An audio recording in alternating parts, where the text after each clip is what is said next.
Le Lévitique 10 présente un moment à la fois solennel et dramatique dans le voyage des Israélites. La mort de Nadab et Abihu, les deux aînés d'Aaron, emportés par le feu divin pour avoir présenté un feu étranger devant Yahvé. Ce drame souligne avec force la sainteté de Dieu et le sérieux du culte, qui doit obéir strictement à ses commandements.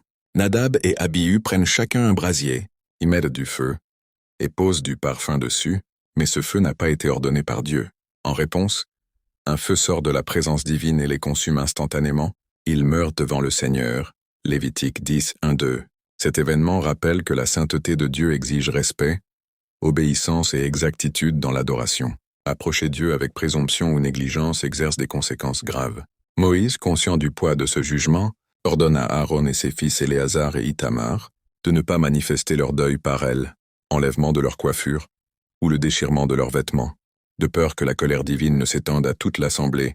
Lévitique 10, 6. Les corps de Nadab et Abihu sont transportés hors du camp par leurs cousins Michaël et Eltsaphan, manifestant le besoin de maintenir la pureté rituelle du camp. Lévitique 10, 4, 5. Dieu rappelle ensuite à Aaron qu'il ne doit ni boire de vin ni de boisson forte lorsqu'il entre dans la tente des assignations pour assurer clarté d'esprit et pureté dans le service.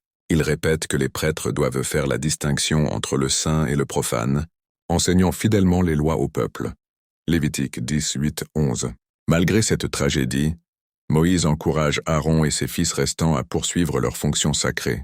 Aaron accepte silencieusement la justice divine, illustrant une soumission profonde à la sainteté de Dieu. Lévitique 10, 12, 20. Ce chapitre enseigne que la sainteté divine n'est pas un concept abstrait, mais une réalité exigeante qui engage le comportement des adorateurs. L'adoration authentique se fait dans l'obéissance et le respect scrupuleux des instructions divines, et ainsi Dieu est honoré, et la présence divine demeure sanctifiée parmi son peuple Zil. Vous plaît, partagez cette vidéo, puis abonnez, merci.